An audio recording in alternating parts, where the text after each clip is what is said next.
Case study for AEP 855 by Kimber Weedle. Summary. We have the principal, Richard Inman, who has been working really hard at getting James and his little group, which is a rough, tough group, to really achieve and in school and in life. They don't seem to have the best track record. We have James's fifth period teacher who caught him passing something to David, who is another student, in the hallway. That teacher reported everything to Mr. Inman. Mr. Inman called the boys, figured out that it was brass knuckles brought to school, and James threatened David to keep them until after school. The police officer ended up arresting both boys for a zero tolerance policy. It's a felony and 45 days of suspension, along with going to a disciplined alternative education program. All of this is happening at Rocker Junior High. Legal, you have possession of a weapon on campus, a zero tolerance policy for weapons, which is a 45-day suspension, mandatory. Ethical is the zero tolerance policy, actually the fairness it possibly could be when David was actually the victim in the situation. But both boys did break laws because David did hold it in possession. And what are the responsibilities for the assistant principal to do? What all is he supposed to be doing? Synthesize. So James gave David brass knuckles in the hallway to hold for him until after school.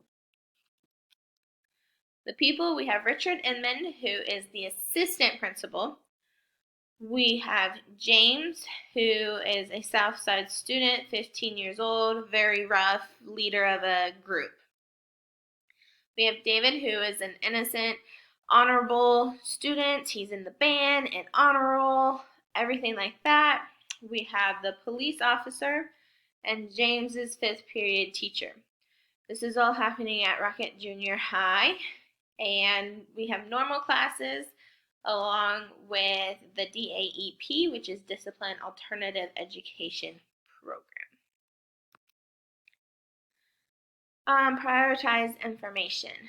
Could the conflict, the situation, or the decision be damaging to the stakeholders or the community? Yes. So the situation can be ruining because it's going to ruin David's life because it is a felony charge. This would affect his family, which are stakeholders in the school. The chances of college, good schools, all of that are kind of gone, as well as the community. You kind of have a rapport there that is probably going to go down. The important stakeholders for the outcome would be both boys' parents and both boys.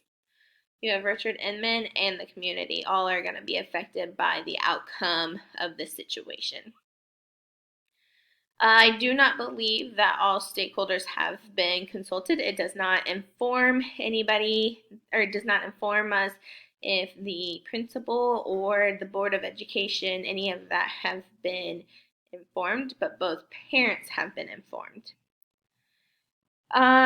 I can learn a lot from this situation still, of what the principal was exactly thinking, what the policies exactly are from the school. Should he have gone to the principal? Should he have gone to the board right away? What he should have been doing. But I do feel like I could make a decision off the information given to me.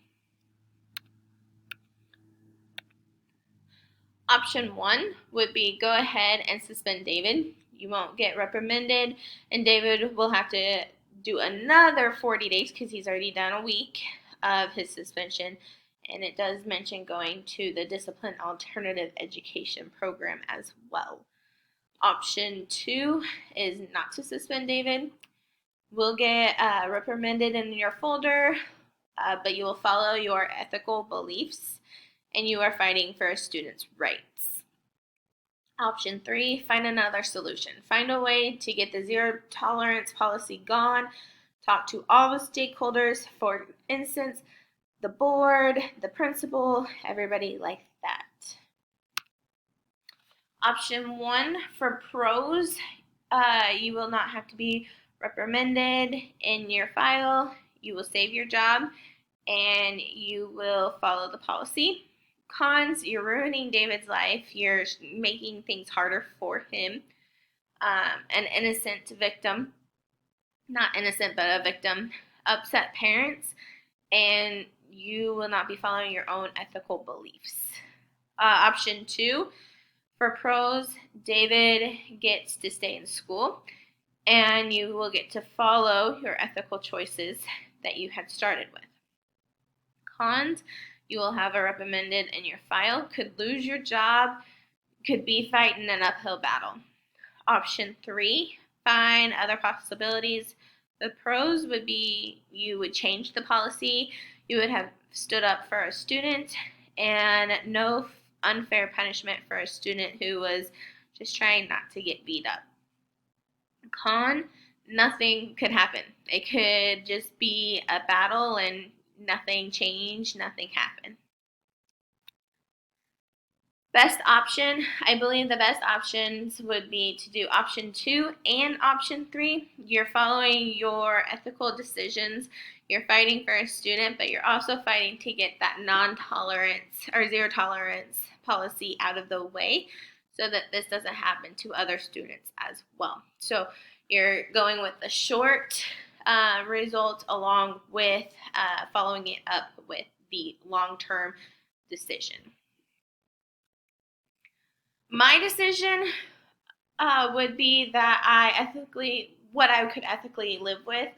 I went with the zero tolerance policy and not suspending the student because he was scared for his life. The principal knew how aggressive James could be and knew that David didn't know what to do at that time because he was threatened to be beat up. I don't think it would be right to suspend David. I would try to go to the principal and to the school board, explain my reasoning, explain why I could not be able to suspend that child, and then turn around and try to get that zero tolerance policy changed. Thank you.